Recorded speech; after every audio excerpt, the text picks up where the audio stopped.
Good morning, everyone. Welcome to Polity Current Affairs. This is a current affairs for 2024, April to October up till. Okay. In the next, today we will be starting the Polity next video part 2. Okay, where we will be covering more such events as far as possible. Okay, with the underline section. First of all, make sure that you had the PDF earlier. For greater accessibility and greater compatibility, just look at your PDF and just similarize with me. Okay, next. So today's topic is functioning of parliament, state legislature or local government. Okay, the year 2024 marks the beginning of the 50th year since the imposition of the internal emergency. So this is something 50th year celebration. Okay, about emergency, I hope everyone remembers our article 352, 356, 360. Okay, the main important events for 356 is 355 and 365. Please, if you don't know, go and look at those articles. Okay, so suspension of fundamental right during emergency was incorporated from Weimar constitutions of Germany. So obvious, Weimar constitution from Germany. Emergency are outlined in article 352 to article 360. And which part of the constitution? It is part 18. So obviously, please remember, part 18 of the constitution deals with emergency. Article 352 360. Article 352 is national emergency, that is not mentioned in the constitution. Okay, national emergency is not mentioned.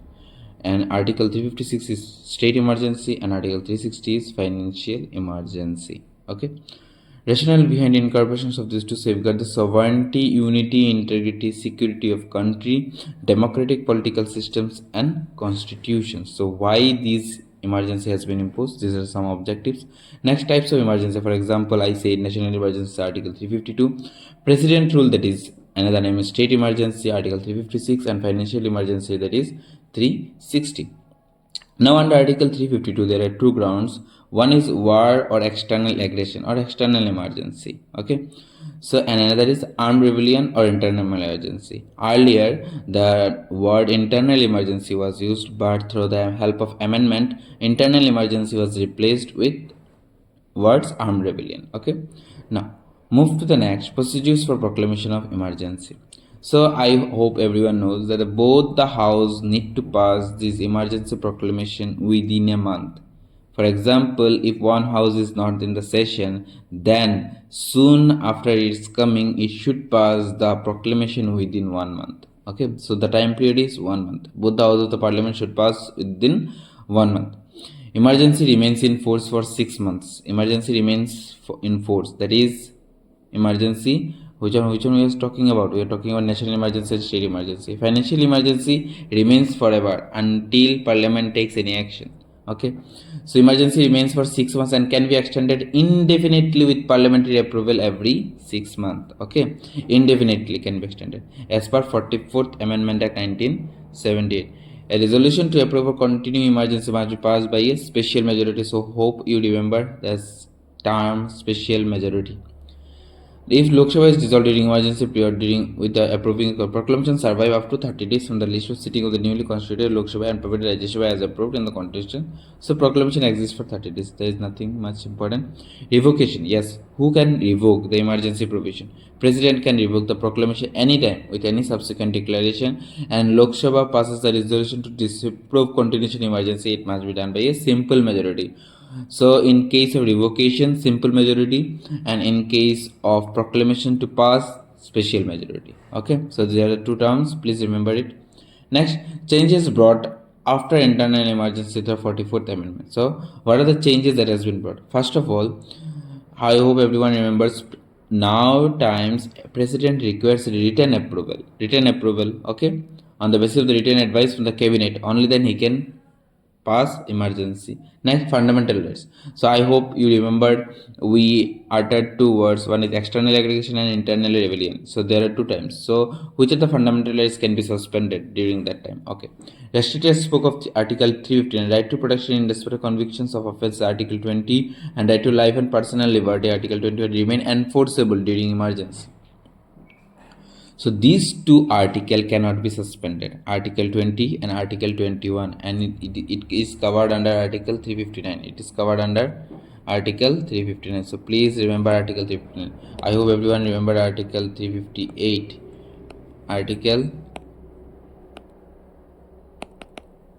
358 and Article 359. So Article 358, Article 358 and Article 359. Okay, Article 358 says the Article 19 automatically gets suspended during emergency, whereas Article 359 says except Article 20 and Article 21 the other fundamental rights can be suspended on the advice or by the President. Okay, so term of Lok Sabha is back to 5 years from 6 year, amending Article 83 and 172.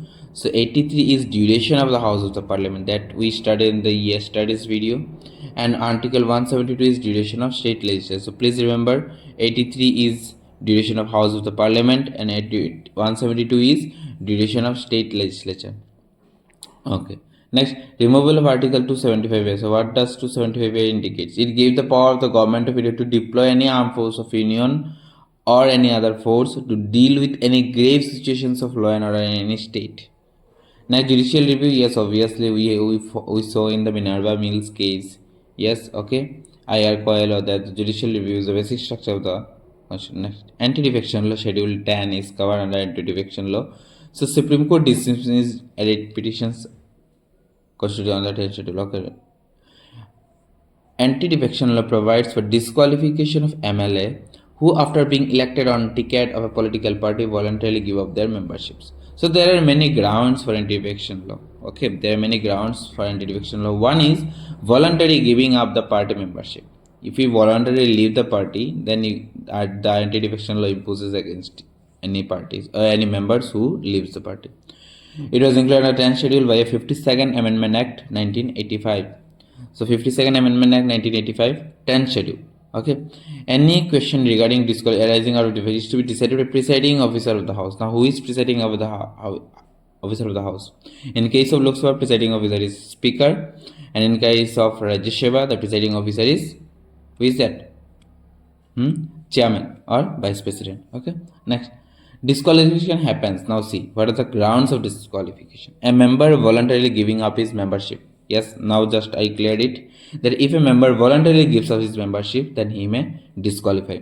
Votes or abstains to vote in the House contrary to the directions issued by his political party.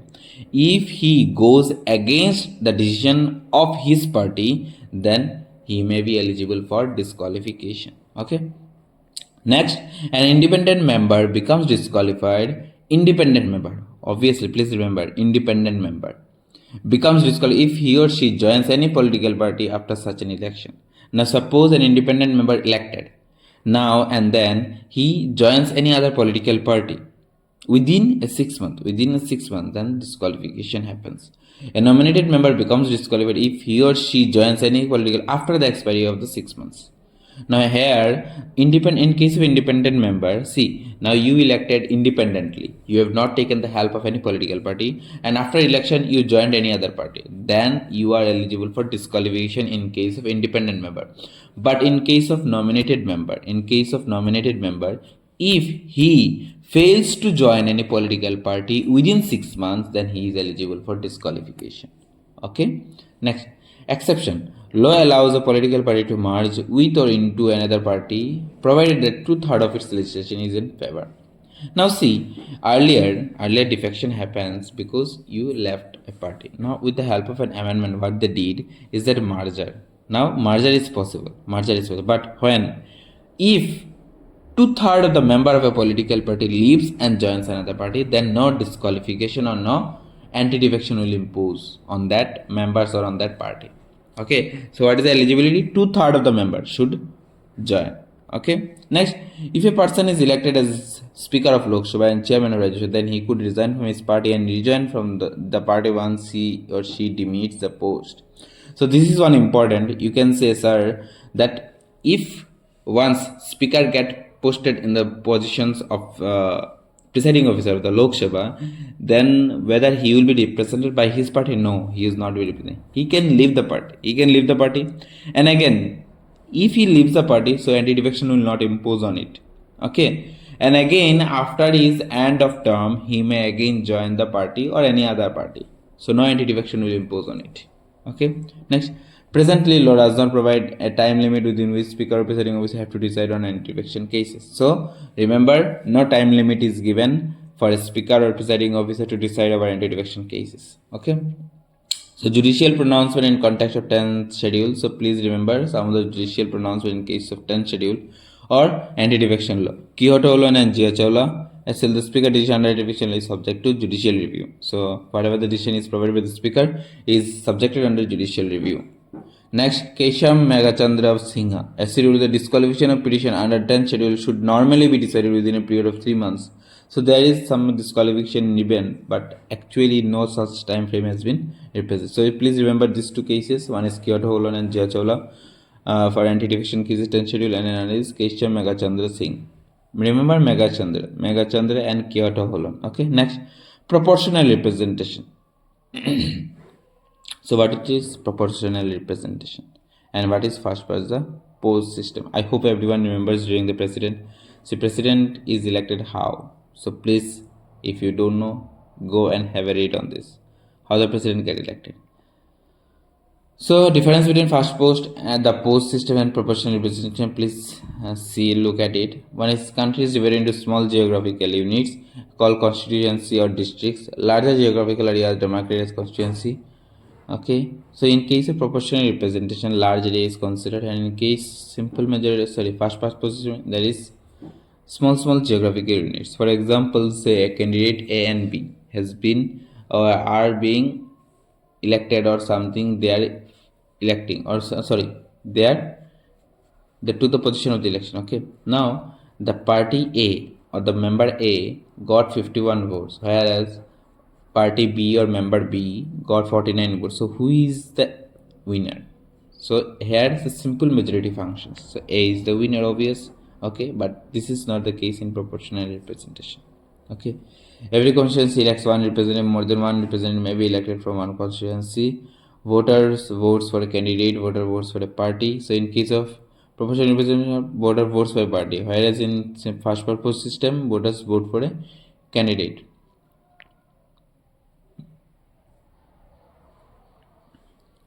So see types of proportional system: single transferability vote system and list system, or mixed member proportional representation system. So what is this? So see, first, I hope everyone remembers how president election happens. So see, there are first preference vote, second preference vote, and third preference vote. It depends on number of candidates opted to be elected for the position of president. Now see, for example, suppose say A, B, C. These are the three candidates who are willing to be appointed for the position of president. Now what happens is that if a candidate votes in favor of this, he has to prefer which candidate as first, second and third. For example, he preferred first preference to A, second preference to C, and third preference to B. Okay. Similarly, the other member who are voting will also give preference in the same way. Okay. Now after the counting of first preference vote for the first time, we saw that A is not eligible for the post of appointment. Okay, so at that time, all the vote casted against the favor of A will transfer to the next vote who has got maximum votes in the first preference. Now you have understood. For example, say A for the first time got 29 votes, whereas C candidate got in the first preference say 32, whereas V got say 30. So who is the leading one? C and B. Okay, and the first preference vote of A29 will get transferred to C automatically. Okay, will get transferred to C automatically, the second preference one. Okay, and then if they given B, all the second preference will be transferred. These 29 votes will get transferred to second preference. So it depends on the member who has given second preference to whom. Okay, so will get transferred to those. Okay, and then it will be decided. So this is on proportional representation. Okay, or single transferability vote. So next, parliamentary committees. Recently, Lok Sabha moved motions to form Public Accounts Committee and Estimate Committee. So Estimate Committee and Public Accounts Committee are something called relates to accounts. Okay, there are some standing committee and ad hoc committee. So please go and have a revision of this. It means committee which is appointed or elected by the House or nominated by the Speaker and which acts under the direction of a Speaker. So they works under the direction of Speaker. So please underline it. They works under the direction of Speaker. It represents to be report to the House of the Speaker or Secretary for which is provided by the Lok Sabha Secretariat. Okay. They draw authority under Article 105. So what is 105? Privileges of MPs. Okay. Privileges of MPs, and Article 108 gives Parliament to make rules, regulate in procedures and conduct of business. So please go and have a look of Article 117, Article 112, Article 110. So these are some articles related to bill, money bill, financial bill. Okay. So these, please have a look on those three articles.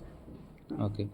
So Article 105 and Article 108. 105 deals with privileges of MPs and Article 118 deals with the functioning or the procedures or the conduct of business. Okay, in the parliamentary committee. Types of parliamentary committees. I said standing committee and ad hoc committee. Appointed for specific purpose, standing committee, permanent and regular committee which are constituted from time to time. So for example, say financial committee, departmental related committees. So these are some of the permanent committees, whereas ad hoc are the temporary in nature. So see, public committee, public accounts committee. It is a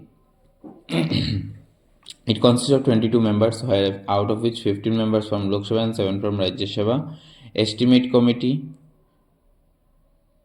So these are some of the committees recently in news. So estimate committee constituted for the first time in 1915, constituted 30 members from the Lok Sabha. So you see, it is estimate committee is mainly filled with the members of the Lok Sabha. No Rajya Sabha members are there. Okay. Yes. Parliamentary Committee on Official Language. So it obviously consists of 20 Lok Sabha and 10 Rajya Sabha. Function: review the made in use of the Hindi for official language of the Union or submits a recommendation. Next, Committee of Privileges of Rajya Sabha. Here also Lok Sabha and Rajya Sabha. Please remember, estimate committee there are no members from Rajya Sabha. Okay. So these are some committees. Next, Cabinet Committee. Extra constitutional in nature and not mentioned in the Constitution. So see, Cabinet Committee is not mentioned in the Constitutions. What it deals with: Political Affairs Committee, Economic Affairs Committee, Appointments Committee are chaired by the Prime Minister, and Parliamentary Affairs Committee by the Home Minister. So please remember this. This is some important one. Might come. Political Affairs Committee or Economic Affairs or Appointment Committee.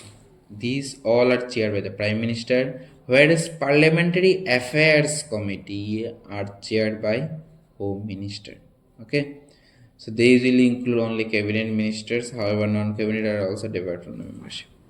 Next, Secretariat of the Parliament. As the Parliament completes the Parliament Secretary has been custodian of procedures and preserve and legislative knowledge of the two houses. Article 98. Each house of the Parliament shall have separate secretarial staff. So, Article 98 gives constitutional recognition to the secretariat position. Okay.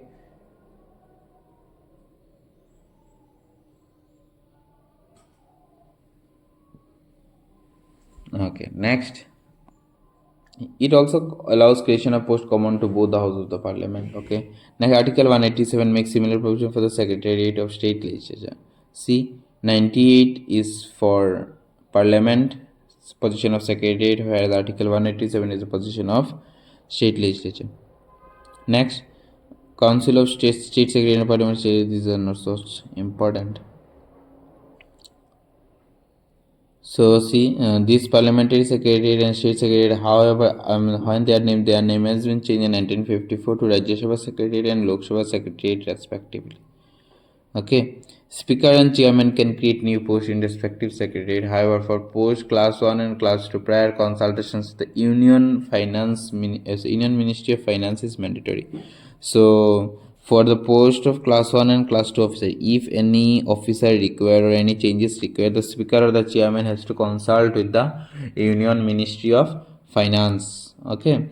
So these are some important one. Who has the power to create new posts? Speaker and chairman. They have the power. Okay.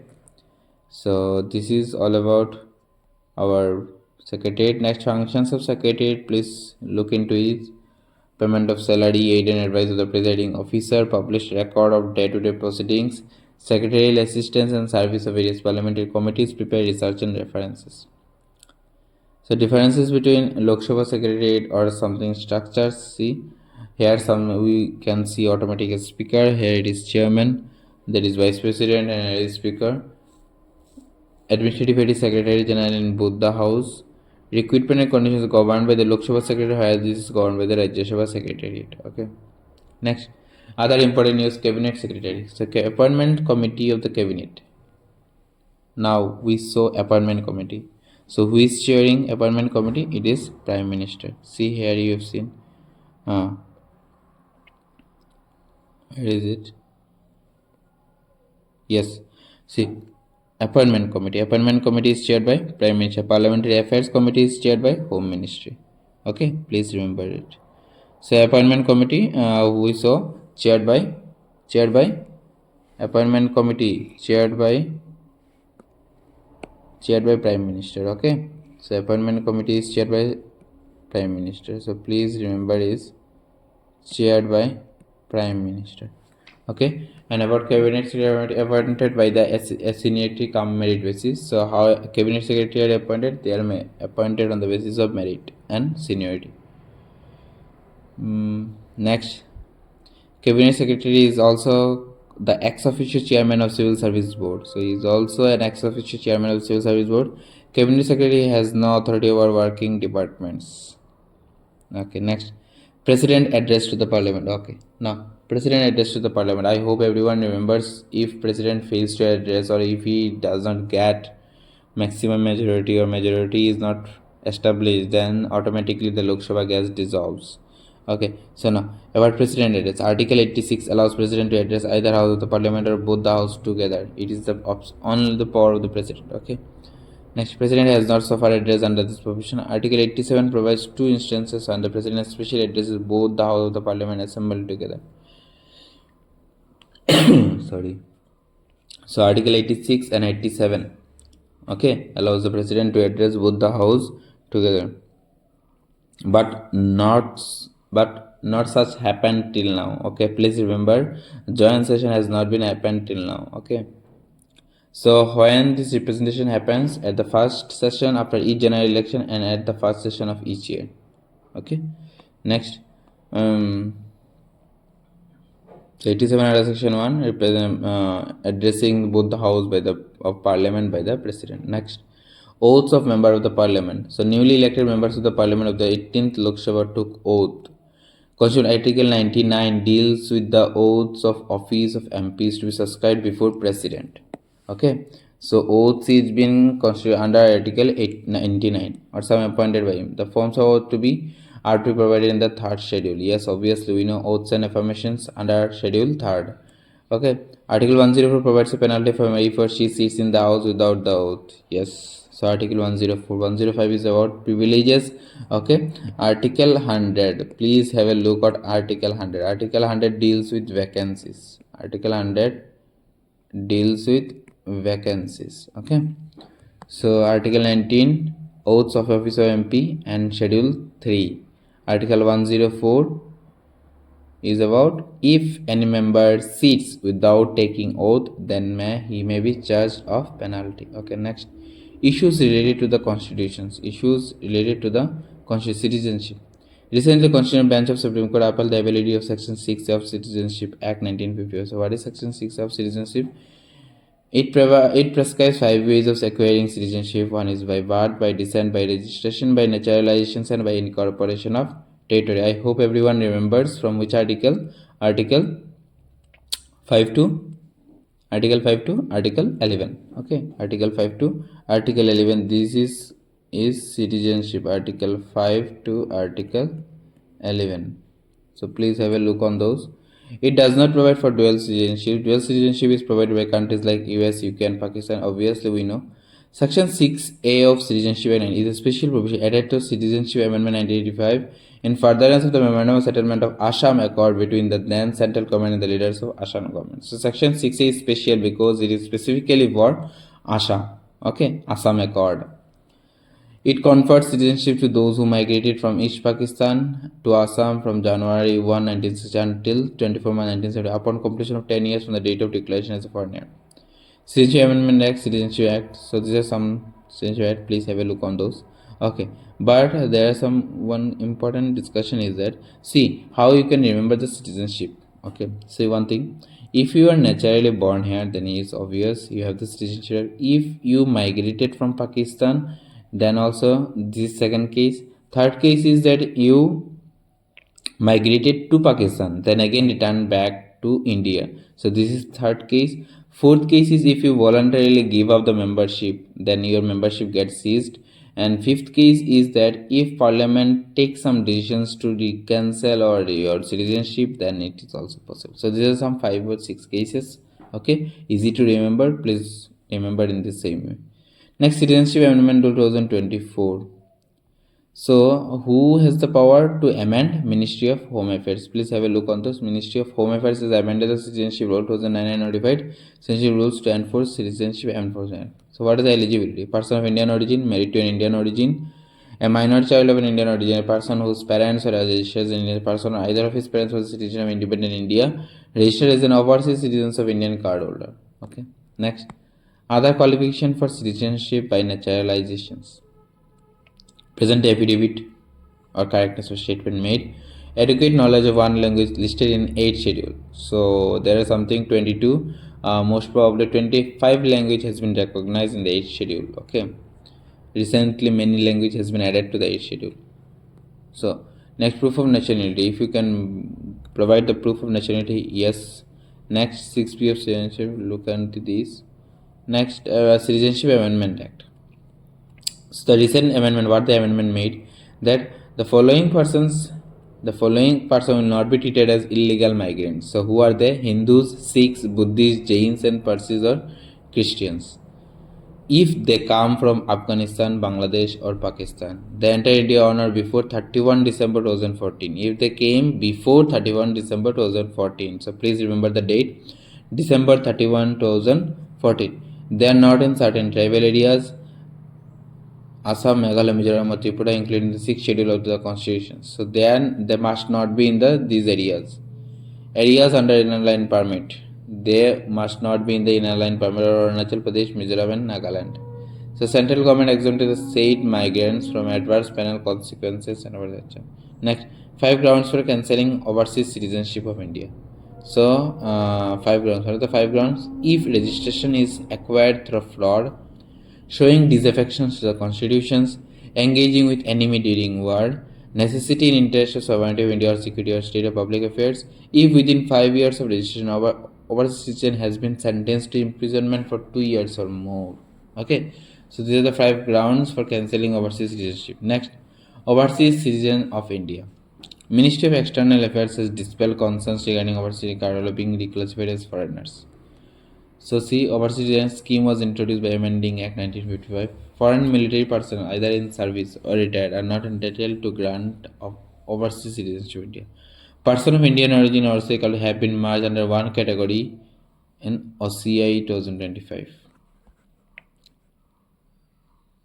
So who are the eligible persons of acquiring overseas citizen of India card holders? See, who was a citizen of India at the time or at any time after 26 January 1950 if he was a citizenship of India, who was eligible to become a citizen of India on 26 January 1950, who belonged to a territory that becomes a part of Indian territory after 15th August 1947, who is a child or grandchild or great-grandchild of such citizenships, who is a minor child of such one mentioned above, who is a minor child or whose parents are citizen of India and one of the parents is citizen of India. Foreign origin spouse of Indian citizen or OCI card holder. Next, benefits of overseas citizenship of India card holder. Multiple entry. Yes, you can have the multiple entry access. Equality with NRI in central financial, economic and educational matters. Eligibility for grant of Indian citizenships. Eligible to enroll national pension schemes. Okay, this is some eligibility. Please have a look on those. Next, reservations and affirmative action. Recently, the growing members of US states have been imposing restrictions and ban on diversity programs of university campuses. So recently, what happened? That US states put a ban, on the various university campus or campaign where the citizenship of other countries participated, so as to give security to each citizen. Okay, so now what are they are the positive steps taken to increase the representation of certain historical oppressed groups in society in areas of education and employment. So now what happened is that, so see now what are the differences between India and USA about their opinion. Constitution origin. In Constitution explicitly provides for affirmative action, not mentioned in the Constitution, but equal protection clause. Okay. So in USA, such kind of affirmative action has not been enshrined or protected by the Constitution, but in India, yes, obvious, Constitution supports it. To remedy historical discrimination against such groups as untouchables, to fight discrimination against minority groups and women. So they are only minority groups and women, whereas in India, those who are suffering from untouchables or from earlier cases, the Constitution provides remedy.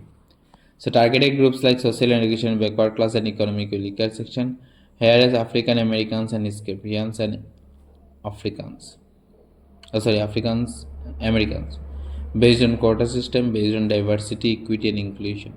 So what are the provisions that has been laid to protect us as Article 15.4 and Article 16.4? I hope everyone remembered.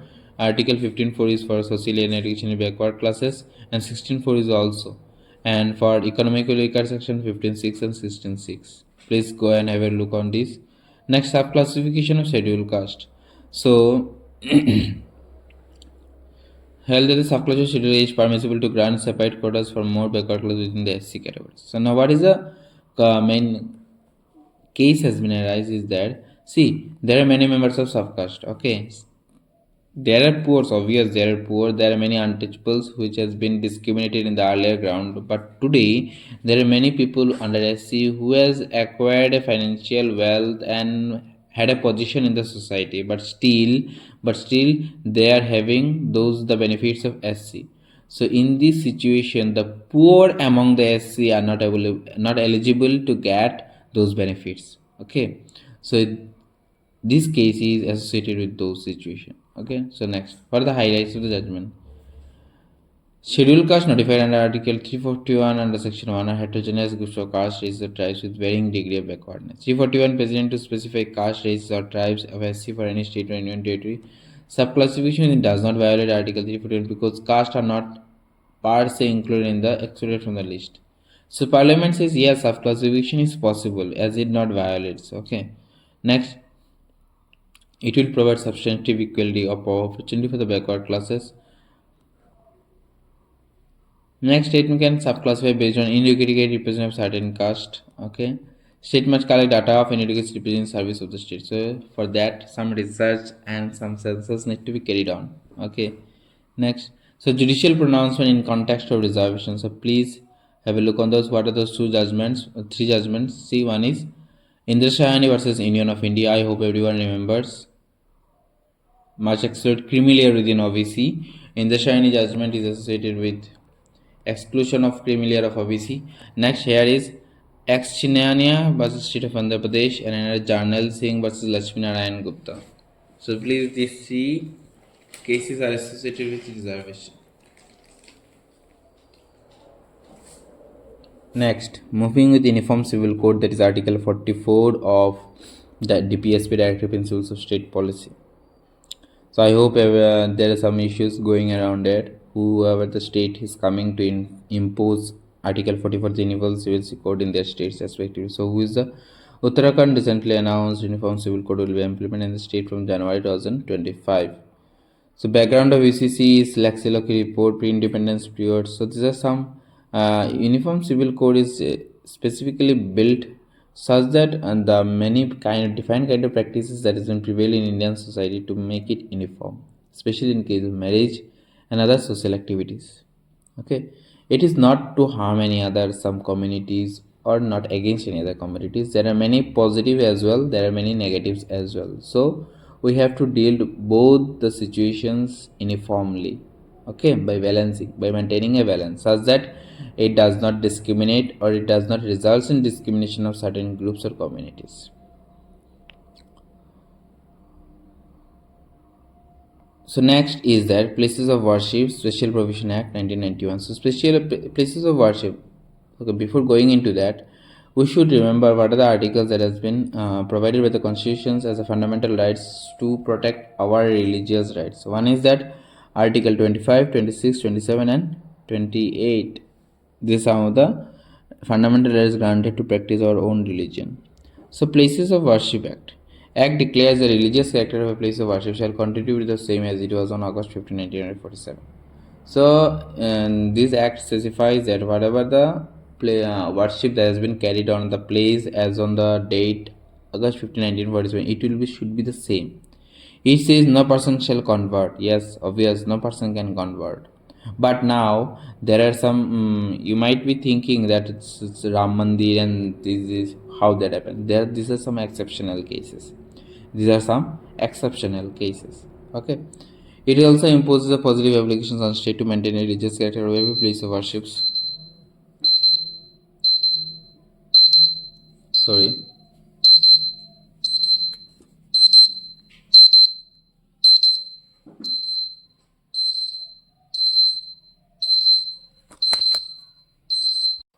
So there is something that no person shall convert the places. It also imposes a positive obligations state to maintain religious character of every place of worship. It also declares all such appeals or any other proceedings regarding converting the character of places. Next, exemption provided. Disputed side to Ayodhya is exempted. Yes, obvious. Ayodhya case is exempted. It not falls under this case only. Okay. Next, it also does not. Exemptions are like ancient monuments and archaeological sites and remains acts. Okay. Now, what are the penalties that has been imposed? The Section 6 of the Act prescribes a punishment of a maximum of 3 years imprisonment along with a fine for contravening the provisions of the Act. Okay. Next, preventive retentions. So, obvious, you have remembered the article. See, 22 under Section 1, 22 under Section 4, and 22 under Section 2, 22 under Section 5. There are 5 provisions of preventive retention. It means detention of a person without a trial and conviction of a court on mere reasonable apprehension of him doing any activity dangerous to public order. If there is some mere reasonable valid reason that a person might be involved in some dangerous activity, so in this case preventive detentions can be possible. Parliament and state legislature can make laws on preventive under Article 22. So what is Article 22? Article 22 under Section 1 states the right to be informed of arrest of grounds. So it says that the candidate who has been arrested has the right to be get informed. And what are the Article 22 under Section 2 states that presentation before magistrate within 24 hours and detention beyond requires magistrate approval. Next, 22 under Section 4 states that detention beyond 3 months requires advisory board approval. But one thing, remember, Parliament has the power to extend or to reduce the periods of months. Okay. Next, Article 20 under Section 5, early notification of grounds for detention and opportunity to contest detention order. If there is failure or even delay in furnishing documents related for such detention, it would amount to denial of rights to make effective representation under Article 22 under Section 5. So laws that permits preventive detention are National Security Act, UAPA, Conservation of Foreign Exchange and Prevention of Economic Activities Act, Prevention of Black Marketing and Maintenance and Supply of Essential Commodities Act. So these are some of the laws that permits preventive detention. So there are some grounds on which preventive detention can be possible. So judicial pronouncement in context preventive A.K. Gopalan cases, Madras, A.K. Gopalan cases, and Shivani Lal, State of Uttar Pradesh. Next, personality rights. So personality rights is that, okay. Personality is that Delhi High Court and interim restrained various entities and e-commerce stores air chatbook from misusing actors' name, image, and voice likeness without his consent. So here it said that no one can use or can even distort the image of any figure without the consent of that. Okay. For example, say someone misused your image in the society without taking your consent. So this is the violation of personality rights. Okay. So please have a look at that. Right to publicity and right to privacy. These all covered under Article 21. Okay. Is a Puttaswamy case, right to privacy, and right to publicity is copyright, IPR, Trademarks Act 1999. Okay. So for this defamation, emblems of names. Okay. Next is judicial pronouncement for personality rights in context. One is Arun Jaithi versus Network Solution Private Limited and others, and Deepika Jaykumar and L. Vijay, 2019 Madras. Other important news is enemy property.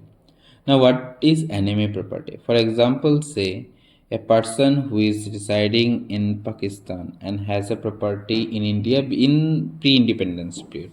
So that property is now declared as enemy property. Okay. Okay.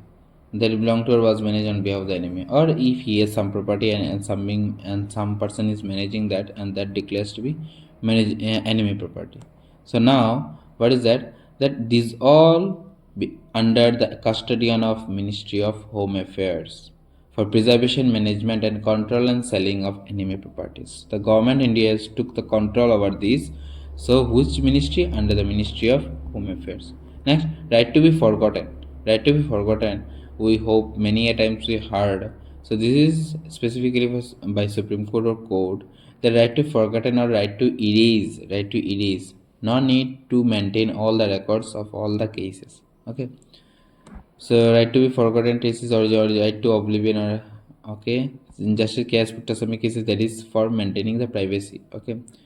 Next, inner line permit. I hope everyone knows. State government of Nagaland has approved the implementation of inner line permit at Chamka and Dimapur districts. So in the three districts, the Nagaland government has approved the implementation of inner line permit. It is an official travel document issued by the government that allows Indian citizens to travel into protected areas for a limited period. Inner line permit systems aims to regulate movement near India's international border. It is officially used to protect tribal culture in northeastern India, basically northeastern India. Okay, there are different types of ILP, one for tourist, another for long-term stays. So states under inner line permit are Arunachal Pradesh, Mizoram, Nagaland, Manipur. So there are the four states. How many states are there? Four states are there under inner line permit. So what are there? Arunachal Pradesh, Nagaland, Manipur, and Mizoram. Okay. So this is all about. Next day we will be starting with center-state relation. Okay. Hope we will be getting over in the next two videos for the polity and governance section. Okay. Hope the video is not so much longer and you also don't feel bored. Please have been note all these whatever the extra things that I wrote in the PDF. Okay. Okay. Thank you. Have a good day and please share, subscribe and comment if necessary on the chat section. Thank you. Have a good day. Bye bye.